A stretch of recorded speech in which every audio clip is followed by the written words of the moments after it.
आज तक सर्वश्रेष्ठ है, नंबर 1 है, तो आपके विश्वास के कारण आज तक के हर दर्शक का धन्यवाद। पूरे देश को खबरदार हो जाना चाहिए। हमारे देश के अंदर पाकिस्तान के आतंकवादी एजेंट फिर से एक्टिव हो चुके हैं। ये कश्मीर में अलगाव और आतंक के पार्ट 2 की साजिश में जुट गए हैं। ये पाकिस्तान में बैठे आतंकी आकाओं से ऑर्डर ले रहे हैं और हमारे देश भारत में खून बहाने के प्लान को अंजाम देने में जुटे हुए हैं। पुलवामा हमले की बरसी पर जम्मू में ऐसे ही बड़े हमले की साजिश हुई जिसे हमारे सुरक्षा बलों की मुस्तैदी से नाकाम कर दिया गया।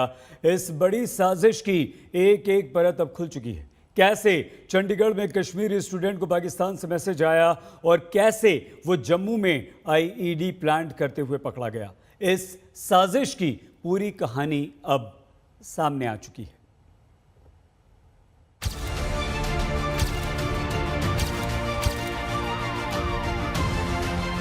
पिछले 2 रोज से हम लोग बहुत बड़ी अलर्ट साउंड करके चल रहे हैं, क्योंकि जम्मू कश्मीर में इस बात की अलग अलग एजेंसी से और पुलिस के जरिए से रिपोर्ट आ रही थी कि ये कोई ना कोई बड़ी जो कार्रवाई आज के दिन पुलवामा के अटैक के दिन दूसरी एनिवर्सरी के दिन कहीं ना कहीं अंजाम देंगे। हमने एक सुहेल नाम के लड़के को गिरफ्तार किया जो सस्पिशियस कंडीशन में वहाँ पे घूम रहा था। सुरक्षा एजेंसियां और हमारे जवान अलर्ट न होते, इतनी चेकिंग और गश्त न होती, हाई अलर्ट न होता तो पुलवामा अटैक की बरसी पर आज न जाने क्या होता। जम्मू शहर बच गया। हर इम्पोर्टेंट लोकेशन पे हमारी हाई अलर्ट थी, हर नाके को अलर्ट किया गया था। और कल रात दौराने चेकिंग और गश्त हमने एक सुहेल नाम के लड़के को गिरफ्तार किया जो सस्पिशियस कंडीशन में वहाँ पे घूम रहा था। उसके हाथ में एक बैग थी और जब उससे पूछताछ हुई तो बैग से तकरीबन 6-6.5 किलो की एक बहुत बड़ी आईडी बरामद हुई जो एक्टिवेटेड नहीं थी। 6 से 6.5 किलो विस्फोटक से जम्मू को दहलाने की साजिश थी। आतंकियों ने पुलवामा जैसा प्लान बनाया था, लेकिन जम्मू कश्मीर पुलिस ने प्लान को अंजाम देने वाले को पकड़ा और साजिश के एक एक तार का भी पता चल गया। जम्मू में जिसके पास से 6.5 किलो आईईडी मिली उसका नाम सुहेल है। वो एक नर्सिंग स्टूडेंट है और चंडीगढ़ में पढ़ाई करता है। आईईडी लगाने का मैसेज पाकिस्तान के अल बद्र आतंकी संगठन से मिला था। इस साजिश में सुहेल के साथी काजी वसीम, आबिद नबी और अतहर शकील खान नाम का व्यक्ति भी था। पूछताछ के दौरान उसने और भी बताया कि इस आईडी को रखने के बाद उसने एक फ़्लाइट लेना था श्रीनगर के लिए और फ्लाइट लेके श्रीनगर पहुंचना था, जहां पे अतहर शकील खान नाम का एक आदमी जो अलबदर तंजीम का ओवरग्राउंड वर्कर है, काफ़ी हाई रैंकिंग ओवरग्राउंड वर्कर है, उसने इसको रिसीव करना था और उसके बाद ये एक्टिव हो जाता तंजीम के साथ। तो ये इसकी प्लान थी।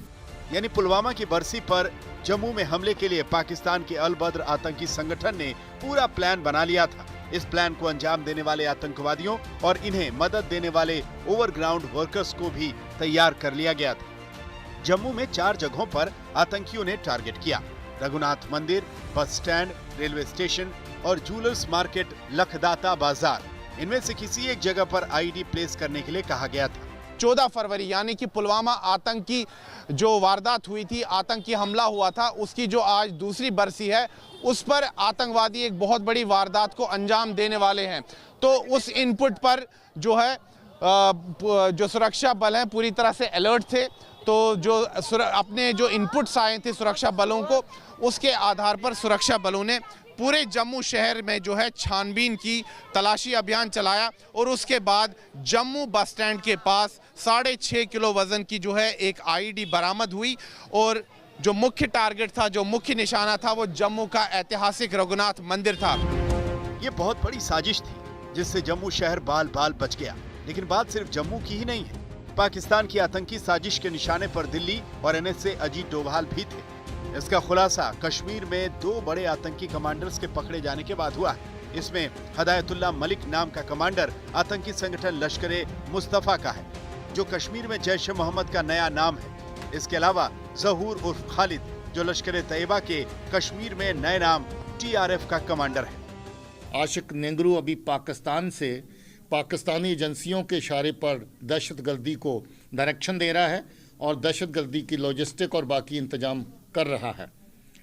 इसके साथ साथ इस आतंकी को जो पाकिस्तान में हैंडल करने वाला आदमी है, जिसको अलियास डॉक्टर के नाम से जानते हैं, उसके कहने पर ये बंदा दिल्ली भी जाता है और दिल्ली में जाकर के हमारे NSA साहब अजीत डोवल साहब के जो जहाँ पर ऑफिस है उन एरिया की रैकी करता है, फिल्म बनाता है और वो फिल्म बना के पाकिस्तान अपने हैंडलर को भेजी जाती है। पाकिस्तान के निशाने पर हाल में एक्टिव हुए लश्कर और जैश के नए नाम वाले संगठनों के नेटवर्क को बेनकाब कर दिया गया और दोनों के कमांडर्स पकड़े गए। इन्हीं के नेटवर्क का इस्तेमाल करके पाकिस्तान सीमा पर सुरंगों और ड्रोन के जरिए कश्मीर में हथियार भेजता है। इसके अलावा आतंकी हमले करने वाला नेटवर्क तैयार करता है। सुनील जी भट्ट, जम्मू, आज तक। जब हमारा देश पुलवामा में शहीद जवानों को याद कर रहा था तो पाकिस्तान के आतंकवादी एजेंट पुलवामा पार्ट 2 की साजिश में जुटे हुए थे। लेकिन भारत का खून बहाने की सोच रखने वाले इन लोगों को पुलवामा के बाद भारत का बदला जरूर याद रखना चाहिए। भारत पुलवामा को कभी भूला नहीं, न ही पुलवामा के गुनाहगारों को भारत ने कभी माफ किया है। We are proud of our security forces. तिरंगे में लिपटे अपने 40 शहीद बेटों को देश देख रहा था।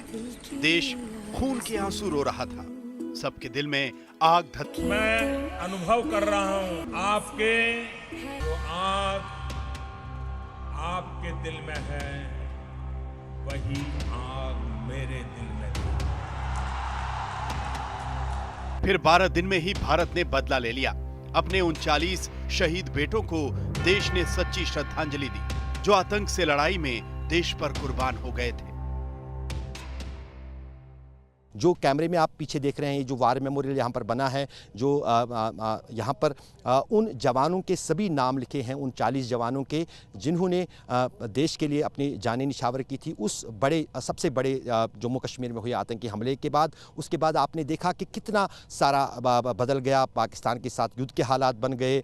NIA ने एक विस्तार से जाँच की उस पूरे आतंकी घटना की और उसमें जितने भी मुलव्वस लोग थे या तो उनको मारा गया है अलग अलग मुठभेड़ों में या फिर जो बाकी थे उनको गिरफ्तार किया गया है। और तह तक पहुंची थी NIA से कि किस तरह से एक बारूद से भरी गाड़ी को पुलवामा के पास बारूद लोड किया गया था। फिर उसमें एक मुकामी जो है सुसाइड अटैकर जो है जैश मोहम्मद का, वो नेशनल हाईवे तक वो गाड़ी लेकर आया था और उसके बाद उस गाड़ी से सीधे CRPF कानवाई में उसने वो गाड़ी डाल दी थी, जिसमें CRPF के 40 जवान जो हैं वो शहीद हुए थे। छोड़ने वाला था। 14 फरवरी का दिन था। दोपहर के 3 बजे श्रीनगर हाईवे पर CRPF के काफिले में जैश के आतंकवादियों ने विस्फोटकों से भरी गाड़ी भिड़ा दी। बसों के परखच्चे उड़ गए। आतंकी आदिल अहमद डार अपने घर से 10 किलोमीटर दूर विस्फोटकों से भरी गाड़ी से लेधपुरा में श्रीनगर हाईवे पर आया, जहां CRPF का काफिला जम्मू से श्रीनगर जा रहा था। काफिले में CRPF की करीब 78 बसें और 2500 से ज्यादा जवान थे। 350 किलोग्राम विस्फोटक से भरी गाड़ी से आतंकी आदिल ने इस काफिले में टक्कर मार दी और फिर वो हुआ जो देश ने पहले कभी नहीं देखा। 2 साल से पाकिस्तान बेचैन है। 2 साल से कश्मीर में पाकिस्तान के एजेंट्स बेचैन हैं। इन्हें कश्मीर में सिर्फ हिंसा, आतंक और खून खराबा अच्छा लगता है। इन्हें कश्मीर में अमन शांति लौटता सुकून बहुत चुभता है। ये बेचैन इसलिए हैं क्योंकि कश्मीर अब नई करवट ले चुका है। नए कश्मीर में भारत ने विश्वास और विकास के साथ वही जन्नत फिर से लौटा दी है जिसके लिए कश्मीर जाना जाता है। आतंकवाद से सबसे ज़्यादा प्रभावित दक्षिण कश्मीर रहा है और इसी दक्षिण कश्मीर में शोपियां है, जहां सेना आतंकवादियों को ऑल आउट कर रही है तो आम कश्मीरियों को अपनी खुद की पहचान देने में सेना मदद भी कर रही है। नए कश्मीर के इन सपनों को पूरा होने से अब कोई नहीं रोक सकता। ये कश्मीर है और यहाँ आजादी है सपनों को देखने की। जिम्मेदारी उठाई है भारतीय सेना ने उन सपनों को पूरा करने की। कौन नहीं चाहता अपने पैरों पर खड़ा हुआ जाए। स्वावलंबन सबकी ज़रूरत होती है। जो महिलाओं की सेल्फ हेल्प ग्रुप्स होती हैं वो आपको देश के बाकी हिस्सों में तो सामान्य लगेंगी, लेकिन कश्मीर में, दक्षिण कश्मीर में, शोपियां में इस तरह की चीज़ अगर देखने के लिए मिल रही है तो हमें लगता है कि ये हौसले और हिम्मत की अपनी कहानी हो जाती है। सबसे पहले आप लोगों ने क्या सीखा? क्या स्टिचिंग भी सीखी यहाँ पर? बिल्कुल मैम, यस मैम। तो अब अपनी ज़रूरत का सारा काम कर सकते हैं, जी मैम, बिल्कुल। उसमें कोई दिक्कत नहीं होगी, अपनी ज़रूरत का। इस क्लास में बैठी ये सभी लड़कियां शोपियां के अलग अलग गांव से आई हैं और यहाँ पर सबसे अधिक होने वाली फसल सेब से तरह तरह की चीजें बनाना सीख रही हैं। अभी इसे एप्पल डिस्ट्रिक्ट कहा जाता है। जी मैम, शोपियान को यही इसी नाम से ज़्यादा मशहूर है कि एप्पल डिस्ट्रिक्ट इसको कहा जाता है। यहाँ पे बहुत सारे स्टूडेंट्स हैं जो खुद कुछ करना चाहते हैं, खासकर लेडीज़ की बात करें तो, गर्ल्स की बात करें तो वो चाहती है हम इंडिपेंडेंट हो, हम खुद कुछ करें, तो वो सबसे बड़ी अच्छी बात है। तो आज हम उनको इसी बारे में सिखा रहे हैं कि कौन से, अगर हम कोई भी, चाहे कोई चटनी हो। अगर किसी को शांति देखनी है तो आतंकी चोला, बंदूक और नफरत की नजर नीची करके देखना होगा। यहाँ तरक्की की क्यारियां हैं, हाथों में हुनर है और उस हुनर पर भरोसा भी है। अगर छोटी इंडस्ट्री है या उसमें आप कुछ बनाना चाहते हैं, आप 1 घंटे में 50 से 60 किलो पल्प, उससे इसकी कितनी कीमत है इसमें? This is almost 45,000। और ये इसका आगे क्या होगा? ये दिया जाएगा? ये इनको दिया जाएगा free of cost? Free of cost machine दी जाएगी। अगर ये ग्रुप्स में भी या इंडिविजुअली भी कर सकते हैं, पल्प बना सकते हैं, पल्प की पैकिंग कर सकते हैं, फिर जूस वाली इंडस्ट्रीज को पल्प दे सकते हैं। कुछ लोगों को बहुत बुरा लगेगा, लेकिन फिर भी बता दें कि ये तस्वीरें दक्षिण कश्मीर के उस शोपियां की हैं जहां पाकिस्तान ने सबसे ज्यादा बारूद बिछाया था। लेकिन सदमा लगेगा उन लोगों को ये जानकर कि वो बारूद फुस हो चुका है। एक हाथ बढ़ाया गया है आरआर के द्वारा और दूसरा हाथ इन लोगों ने खुद बढ़ाया है, उतनी हिम्मत दिखाई है। नैरेटिव एक तरफ होते हैं, हकीकत दूसरी तरफ। कैमरा पर्सन सैयद मोहसिन और हितेश कुमार के साथ श्वेता सिंह, शोपियां आज तक। फिर से शांति लौट रही है, लोग उस जन्नत की तरफ बढ़ रहे हैं, लेकिन आज एक बहुत बड़ी साजिश आतंकवादियों की नाकाम कर दी गई जम्मू में। बहुत छोटा सा ब्रेक, आप देखते रहिए आज। बड़ी खबर इस वक्त आ रही है, गुजरात के मुख्यमंत्री विजय रूपाणी की तबीयत अचानक से खराब हो गई है। मुख्यमंत्री विजय रूपाणी वडोदरा के निजामपुरा में नगर निगम के चुनाव प्रचार के लिए पहुंचे थे, तभी मंच पर चक्कर आने के बाद वो गिर पड़े और उन्हें वडोदरा से हेलीकॉप्टर के जरिए अहमदाबाद लाया जा रहा है। फिलहाल उनकी तबीयत कैसी है, इस बारे में जानकारी के लिए हम आपको सीधे लिए चलते हैं अहमदाबाद। हमारी संवाददाता गोपी घांगर हमारे साथ मौजूद हैं। गोपी, क्या हुआ इस वक्त, तबीयत कैसी है, क्यों ये चक्कर आ गया, क्या जानकारी मिल पाई है गोपी? बिल्कुल सही, मैं आपको बता दूं कि मुख्यमंत्री विजय रूपाणी आज वडोदरा के निजामपुरा से लोगों को संबोधित कर रहे थे। गुजरात में 6 म्युनिसिपल कॉर्पोरेशन के चुनाव होने हैं, उसी के चुनाव का प्रचार मुख्यमंत्री वहां पे कर रहे थे और इसी दौरान निजामपुरा में जब वो जनसभा को संबोधित कर रहे थे, उनको अचानक से चक्कर आ गया। पहले तो उनका जो बोलना है वो बहुत स्लो हो गया और उसके बाद अचानक से चक्कर आ गया। वहां पे मौजूद जो सिक्योरिटी गार्ड है, उन्होंने, आप विजुअल्स में भी देख पा रहे हैं कि पहले उन्होंने कवर किया और फिर उन्हें वहां पे जो मौजूद मेडिकल टीम है उसके जरिए जांचा गया। हालांकि फिलहाल ये बताया जा रहा है कि उनकी जो तबीयत है वो पूरी तरीके से स्वस्थ है, लेकिन उन्हें वडोदरा से हेलीकॉप्टर के जरिए अब अहमदाबाद लाया जा रहा है और अहमदाबाद के यूएन मेहता अस्पताल में उनका पूरा टेस्ट किया जाएगा। वहाँ पे सारे रिपोर्ट्स निकाले जाएंगे। सही, बहुत धन्यवाद गोपी, लेकिन जैसी और जानकारी आपको मिलती है हम दोबारा आपके पास आएंगे। गोपी घांगर हमारी संवाददाता जानकारी दे रही थी। इस वक्त अहमदाबाद जा रहे हैं गुजरात के मुख्यमंत्री। हिंदुस्तान की सेना को आज एक ऐसा योद्धा मिल गया है जिसके मैदान में उतरते ही हमारे देश के दुश्मनों में खलबली मच जाएगी। भारत का स्वदेशी अर्जुन टैंक नए अवतार में पहले से भी ज्यादा अचूक निशाना साधने को तैयार है। आज प्रधानमंत्री नरेंद्र मोदी ने ऐसे 118 अर्जुन देश को सौंप दिए हैं।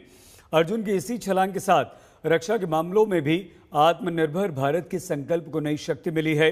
अर्जुन को सेना के हवाले करने के लिए आज से बेहतर और कोई दिन हो ही नहीं सकता था। 2 साल पहले आज ही के दिन दुश्मनों ने हमारे देश को झकझोर कर रख दिया था। एक तरफ देश पुलवामा में शहीद होने वाले जांबाजों के शौर्य को सलाम कर रहा था, तो दूसरी तरफ देश की सेना अर्जुन जैसे योद्धा का स्वागत कर रही थी।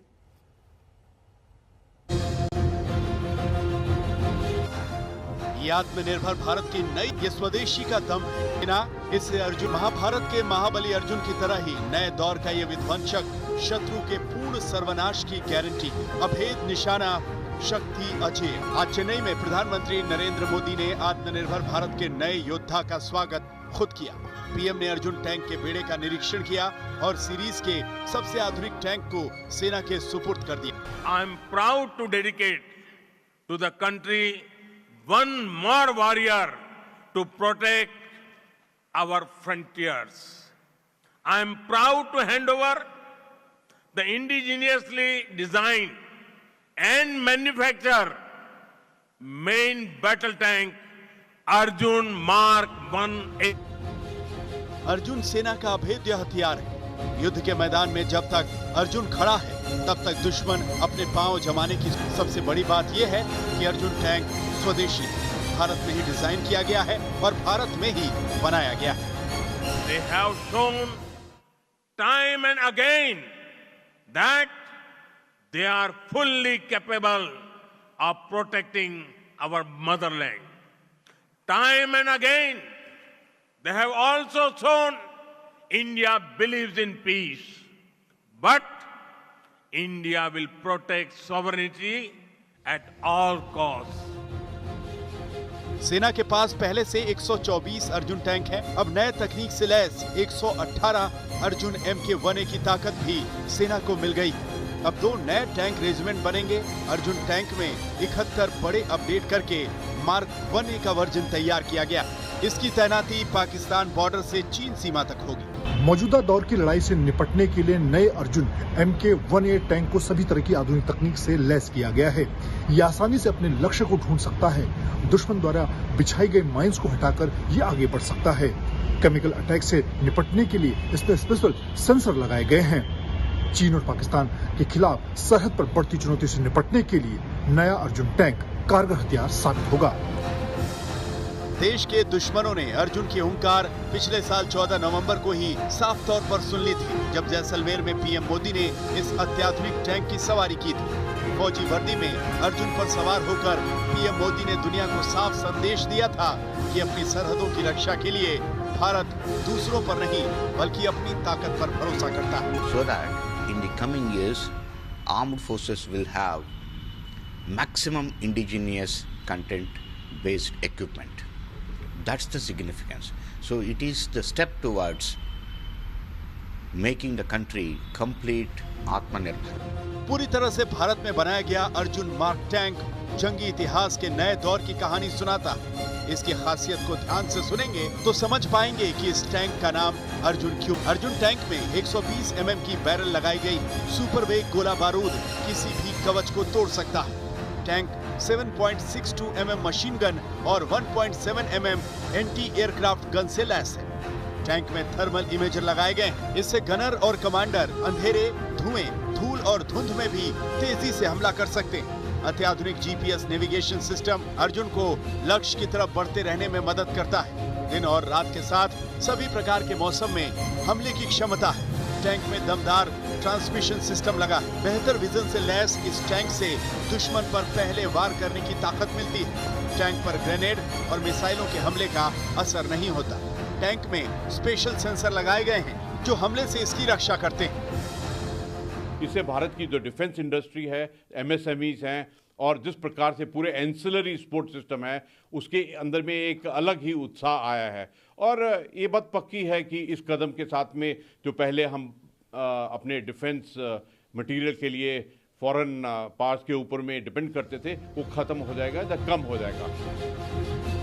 अर्जुन 60 टन का होने के बावजूद 67 किलोमीटर प्रति घंटे की रफ्तार पकड़ सकता है और 500 किलोमीटर तक दोबारा ईंधन की जरूरत इसमें नहीं होती। ये हंटर किलर है, यानी अपने लक्ष्य को ढूंढ कर वार कर सकता है। तो गर्व कीजिए कि हमारे वैज्ञानिकों और रक्षा विशेषज्ञों ने देश को विश्व स्तर का स्वदेशी टैंक देकर न सिर्फ आत्मनिर्भर बनाया है बल्कि लाखों डॉलर भी बचाए हैं।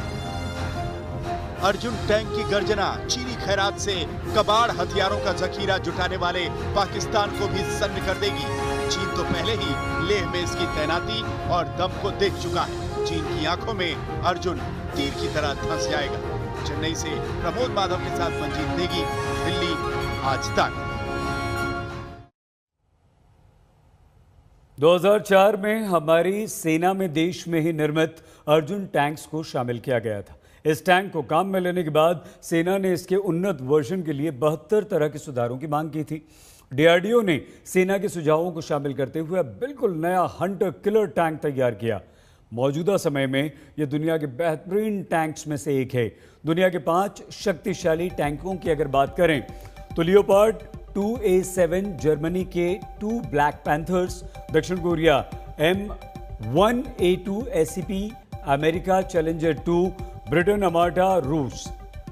भारत का स्वदेशी अर्जुन टैंक भी दुनिया के बेहतरीन टैंक्स में शामिल है। सबसे विशेष बात यह है कि यह पूरी तरह से स्वदेशी है, यानी कि हमारे ही वैज्ञानिकों, साइंटिस्ट, इंजीनियर्स ने बनाया है देश में ही। आत्मनिर्भर भारत का मिशन तभी पूरा होगा जब हमारा डिफेंस सेक्टर भी हम उसमें आत्मनिर्भरता प्राप्त कर लेंगे और रक्षा सौदों के लिए दूसरों देशों की तरफ नहीं देखेंगे। ये हमारे आत्मविश्वास को भी बढ़ाएगा और इसीलिए पिछले कुछ वर्षों में हमारे देश में बने हथियारों को सेना में शामिल करने पर जोर दिया गया। ब्लूप्रिंट तैयार किया गया और जमीन पर भी उसे उतारा गया। इसमें हमारे रक्षा क्षेत्र से जुड़े वैज्ञानिकों और विशेषज्ञों की भी भूमिका तारीफ के लायक है।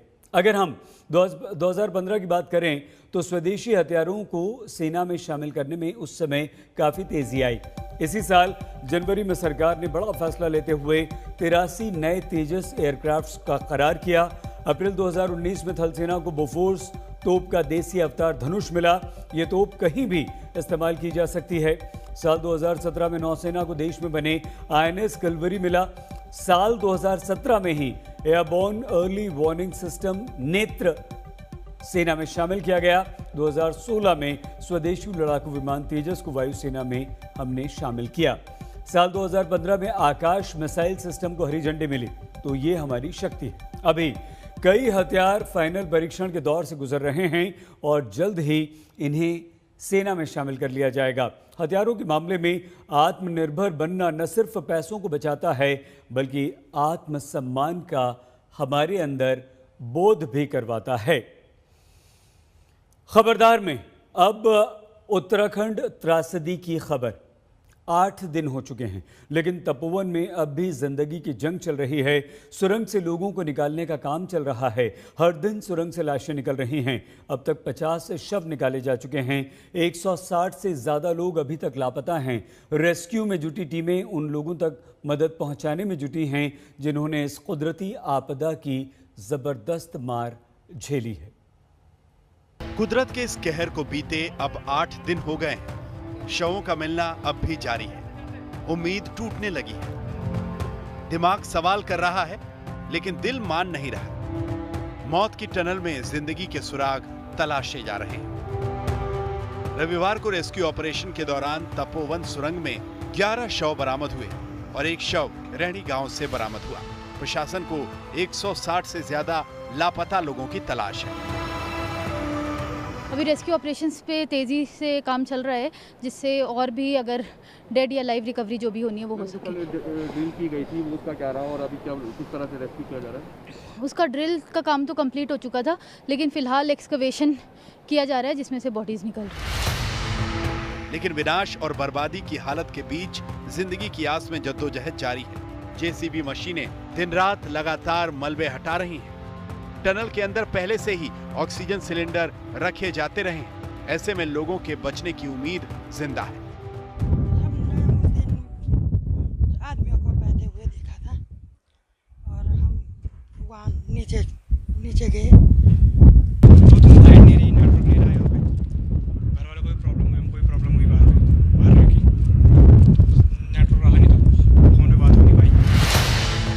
रेस्क्यू ऑपरेशन की सबसे बड़ी चुनौतियों को समझें तो राहत दल को 2.5 किलोमीटर लंबी तपोवन सुरंग से मलबा निकालने में बेहद मुश्किलों का सामना करना पड़ रहा है। बचाव दल को रास्ता बनाने के लिए टनल के अंदर ड्रिल करना पड़ रहा है। मलबा निकालते वक्त बड़े बड़े पत्थर गिर रहे हैं। टनल के अंदर सही डायरेक्शन का पता लगाना मुश्किल हो रहा है। बचाव दल को फंसे हुए लोगों की लोकेशन पता नहीं।